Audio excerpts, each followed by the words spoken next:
ఏది అయినా ట్రై చెయ్యి ఆచి చికెన్ మసాలా. ఆచి చికెన్ మసాలా. మంచిర్యాల ఆదిలాబాద్ లో పొలిటికల్ టెన్షన్ నెలకొంది. ఆదిలాబాద్ జిల్లా జైల్లో ఉన్న బాల్క సుమన్ ని బీఆర్ఎస్ వర్కింగ్ ప్రెసిడెంట్ కేటీఆర్ పరామర్శించనున్నారు. కేటీఆర్ పర్యటన సందర్భంగా ఆదిలాబాద్ జైలు మార్గంలో పోలీసులు బందోబస్తు ఏర్పాటు చేశారు. మరోవైపు మంచిర్యాల జిల్లా కోర్టులో బాల్క సుమన్ పై పోలీసులు కస్టడీ పిటిషన్ వేశారు. దీనిపై ఇవాళ కోర్టులో వాదనలు జరగనున్నాయి. కేటీఆర్ పర్యటన నేపథ్యంలో ఆదిలాబాద్ లో ఉద్రిక్తత నెలకొంది.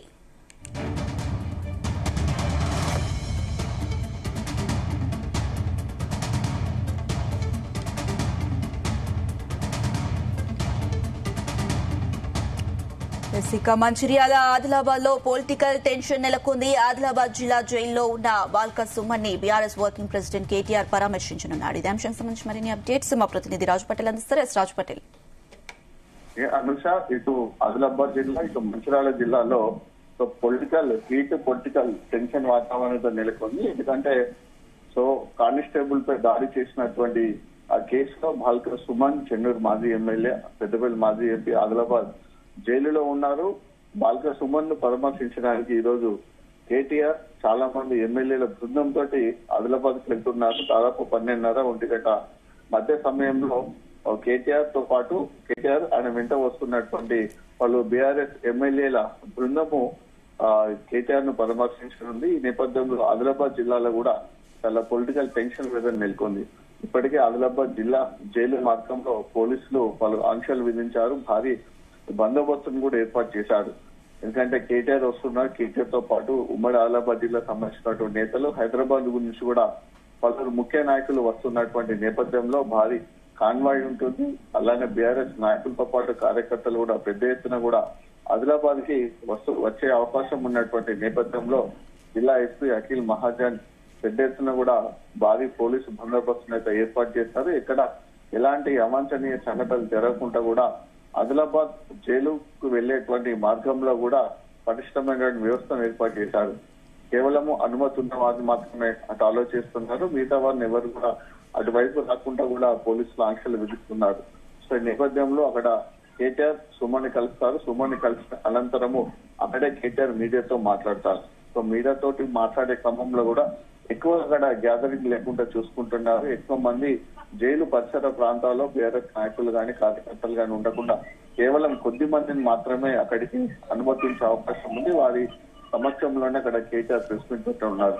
సో అది అలా ఉంటే ఇక్కడ మంచిర్యాల జిల్లా కోర్టు వద్ద కూడా కాస్త హై టెన్షన్ వెదర్ నెలకొంది. ఎందుకంటే బాల్క సుమన్ కస్టడీ కోరుతూ నిన్న పోలీసులు కస్టడీ పిటిషన్ వేశారు. సో వాస్తవానికి పోలీసులు కస్టడీ పిటిషన్ వేస్తారు అనేటువంటిది ఎవరు కూడా ఊహించని పరిస్థితులలో పోలీసులు వేసినటువంటి కస్టడీ పిటిషన్ పై ఈ రోజు మంచిర్యాల కోర్టులో కూడా వాదనలు జరగనున్నాయి. సో ఈ నేపథ్యంలో మరి కోర్టు బాల్క సుమన్ ని పోలీసులు తీసుకునే కస్టడీకి అనుమతి ఇస్తుందా లేదా అనేటువంటి ఒక టెన్షన్ కూడా నెలకొంది.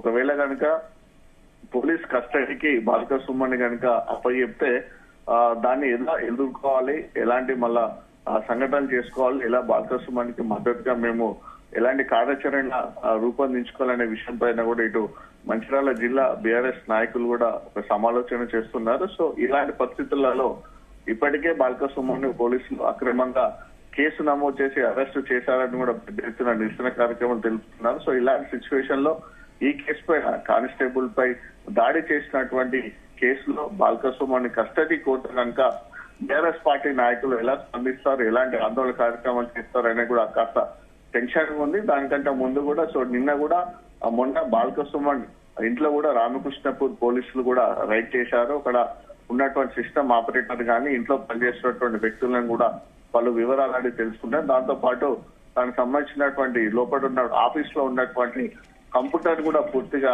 పరిశీలించారు. అక్కడ ఉన్నటువంటి హార్డ్ డిస్క్ లో ఏం సమాచారం ఉందో కంప్లీట్ గా కూడా వివరాలు అయితే పోలీసులు సేకరించుకొని అన్నిటి కూడా రికార్డ్ చేసి పెట్టుకున్నారు.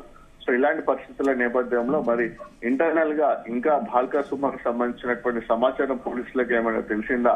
సో కస్టడీ కోరుతూ వేసినటువంటి పిటిషన్ లో మరి పోలీసులు బాల్క సుమన్ ని ఏ అంశాలపై ఇంట్రాగేషన్ చేయనున్నారు, ఎలాంటి విషయాలపై అతని నుంచి సమాధానం రాబట్టుకోనున్నారు, సో ఏం జరిగింది ఇన్ఫర్మేషన్ పోలీసుల వద్ద ఇంకా నిగూఢంగా ఉన్నటువంటి ఇన్ఫర్మేషన్ ఏంటి, ఎందుకు బాల్క సుమన్ కస్టడీ కోరుతున్నారు అనే విషయాలపైన కూడా చాలా సందేహాలు అయితే వ్యక్తమవుతుంది. సో బాల్క సుమన్ తరపునటువంటి లాయర్లు కూడా అదే వాదిస్తున్నారు. ఎందుకంటే కానిస్టేబుల్ పై కేసు దాడిలో వాళ్ళకు ఉన్నటువంటి ఎవిడెన్స్ ఇప్పటివరకు ఏం ప్రొడ్యూస్ చేయలేదు, ఇంకా సో ఎవిడెన్స్ ఉన్నాయని చెప్తున్నారు. సో ఈ కేసుకు సంబంధించి సుమన్ కస్టడీ కోరుతూ పిటిషన్ వేయడం మాత్రం సరైనది కాదు అనే వాదనలు కూడా బాల్క సుమన్ లాయర్లు వినిపిస్తున్నారు. సో ఇక్కడ మంచిర్యాల కోర్టు వద్దనేమో బాల్క సుమన్ పై పోలీసులు వేసినటువంటి కస్టడీ పిటిషన్ పై కోర్టు ఏ తీర్పు ఇవ్వబోతుంది అనేటువంటి టెన్షన్ ఇక్కడ ఉంది. అక్కడ ఆదిలాబాద్ జిల్లా రాజు పటేల్ అటు బాల్క సుమన్ అరెస్ట్ కి వెళ్లినప్పుడు ఆయన నివాసం వద్ద బీఆర్ఎస్ కార్యకర్తలు అయితే పెద్ద ఎత్తున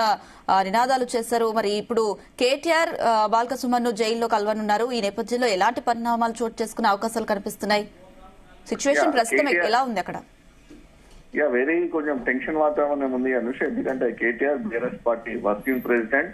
సో పైగా కేటీఆర్ కి తమ్ముళ్లాగా బాల్క సుమన్ ని భావిస్తుంటారు, అన్నలాగా బాల్క సుమన్ కూడా భావిస్తుంటా అంటారు. సో ఒక రకమైనటువంటి వాళ్ళ మధ్య ఒక సెన్సిటివ్ ఇన్నర్ షిప్ ఉంది. సో ఇలాంటి పరిస్థితుల నేపథ్యంలో ఒక హైప్ అయితే క్రియేట్ అవుతుంది. ఎందుకంటే BRS party working president KTR Adilabad కి వస్తున్నాడు అనేసరికే పొలిటికల్ గా కూడా అసలు మళ్ళీ ఏం జరుగుతుంది అనేటువంటిది ఒక టెన్షన్ అయితే నెలకొంది. సో ఈ పరిస్థితులలో అటు కేటీఆర్ చూడడానికైనా కేటీఆర్ తో మాట్లాడడానికైనా సో కేటీఆర్ వస్తున్నారంటే ఆల్మోస్ట్ బీఆర్ఎస్ పార్టీ సంబంధించినటువంటి కార్యకర్తలు కానీ నాయకులు సైన్యం లెక్క కూడా కదిలి వచ్చే అవకాశం ఉంటుంది. సో ఇలాంటి పరిస్థితులలో ఇప్పుడు ఆదిలాబాద్ జిల్లాకు సంబంధించినటువంటి నాయకులతో పాటు ఇక్కడ నుంచి కూడా ఎందుకంటే బాల్క సుమన్ మంచిర్యాల జిల్లా చెన్నూరు మాజీ ఎమ్మెల్యే కాబట్టి, దాంతోపాటు పెద్దపల్లి మాజీ ఎంపీ కాబట్టి అటు పెద్దపల్లి నుంచి అటు రామగుండం, ఇటు మంచిర్యాల, ఇటు బెల్లంపల్లి ఈ ప్రాంతం నుంచి అటు నిర్మల్ నుంచి అటు ఆదిలాబాద్ నుంచి కూడా ఉమ్మడి ఆదిలాబాద్ జిల్లాలోని నాయకులతో పాటు ఆసిఫాబాద్ జిల్లా సంబంధించినటువంటి ముఖ్య నాయకులు, సో మాజీ బీఆర్ఎస్ పార్టీ సంబంధించిన మాజీ ఎమ్మెల్యేలు, జిల్లా ముఖ్య నాయకులు అందరూ వెళ్తున్నారు. దాంతో పాటు అక్కడ కేటీఆర్ నుంచి ఎమ్మెల్యేలు కోరుట్ల ఎమ్మెల్యే సంజయ్, అలానే ఒక కరీంనగర్ ఎమ్మెల్యే గంగుల కమలాకర్ తో పాటు మిగతా కొంతమంది బృందం కూడా కేటీఆర్ తోటి ఆదిలాబాద్ కు వస్తున్నట్టు నేపథ్యంలో వారి అంశాలు కూడా పక్కన ఉన్నటువంటి నిజామాబాద్ నుంచి కూడా ఎక్కువ మంది వస్తున్నారు. ఈ పరిస్థితుల నేపథ్యంలో చాలా పొలిటికల్ గానైతే ఒక టెన్షన్ వెదర్ అయితే మనకు పూర్తి స్థాయిలో కనిపిస్తుంది. పెద్ద ఎత్తున కూడా బీఆర్ఎస్ పార్టీకి సంబంధించినటువంటి ముఖ్య నాయకులు వస్తున్నారు కాబట్టి వారితో వాళ్ళ అనుచరులు కార్యకర్తలు కూడా వస్తారు. భారీ కాన్వాయ్ కూడా ఉంటుంది కాబట్టి ఆదిలాబాద్ అయితే పోలీసులు అయితే భారీ భద్రత ఏర్పాటు చేశారు. నేషనల్ హైవే ఆదిలాబాద్ ఎంటర్ అయ్యేటువంటి నేషనల్ హైవే నుంచి సో అలా అక్కడ నుంచి కంప్లీట్ గా బస్టాండ్ ఏరియా నుంచి ఆదిలాబాద్ జిల్లా జైలు వరకు కూడా చాలా రోడ్ల పైన కూడా పికెటింగ్లు ఏర్పాటు చేస్తారు. చాలా చోట్ల కూడా చెక్ పోస్టులు పెట్టారు. ముఖ్యంగా ఆదిలాబాద్ జిల్లా జైలు చుట్టుపక్కల ప్రాంతాల్లో మొత్తం పకడ్బందీగా కూడా పోలీసులు చెకింగ్ చేస్తున్నారు. కేవలం కేటీఆర్ తో పాటు కొంతమందికి మాత్రమే అవకాశం జైలుకు పంపిస్తున్నారు. జైలుకు వెళ్ళిన తర్వాత కూడా ములాఖాతులో కూడా వెళ్ళిన వారందరికీ కూడా ములాఖాత్ అవకాశము ఉండేలా లేదు కాబట్టి కేవలము కేటీఆర్ తో పాటు ఒక 4 లేదా 5 మాత్రమే బాల్క సుమన్ తో మాట్లాడడానికి ములాఖాత్ కూడా జైలు అధికారులు అక్కడ అవకాశం ఉన్నారు. ఇప్పటికే జైల్లో కూడా బాల్క సుమన్ కు ఎందుకంటే మాజీ ఎంపీ మాజీ ఎమ్మెల్యే సో గవర్నమెంట్ సంబంధించినటువంటి విప్పు పదవి కూడా నిర్వహించారు కాబట్టి అతనికి ఇవ్వాల్సినటువంటి విఐపికి కల్పించాల్సినటువంటి వసతులు ఏవి కల్పిస్తలేరు. బాల్క సుమన్ కి ఆదిలాబాద్ జైల్లో సరైనటువంటి ఫుడ్ కూడా పెట్టడం లేదు. పైగా వైరల్ ఫీవర్ తోటి వెన్నునొప్పితోటి బాధపడుతూ ఉంటే ఈవెన్ టాబ్లెట్స్ కూడా ఇవ్వడం లేదు. సరైనటువంటి ట్రీట్మెంట్ కూడా అందించడం లేదు. బాల్క సుమన్ ని జైలు అధికారులు వేధిస్తున్నారు అనేటువంటి ఆరోపణలు కూడా బీఆర్ఎస్ నాయకులు బీఆర్ఎస్ పార్టీ చేసినటువంటి నేపథ్యంలో సో కేటీఆర్ కూడా అక్కడ ఉన్నటువంటి జైలు సూపరింట్ తో పాటు జైలు అధికారులతో కూడా కట్టుగానే మాట్లాడే అవకాశం ఉంది. తదనంతరము ప్రెస్ మీట్ ద్వారా కూడా చాలా విషయాలు వెల్లడించే అవకాశం ఉన్నటువంటి పరిస్థితులలో ఇటు ఆదిలాబాద్ ఇటు మంచిర్యాల జిల్లాకు సంబంధించినటువంటి బీఆర్ఎస్ నాయకులు శ్రేణులు కూడా చాలా ఉత్కంఠగా ఎదురు చూస్తున్నారు. Anusha right Raju Patel, thank you.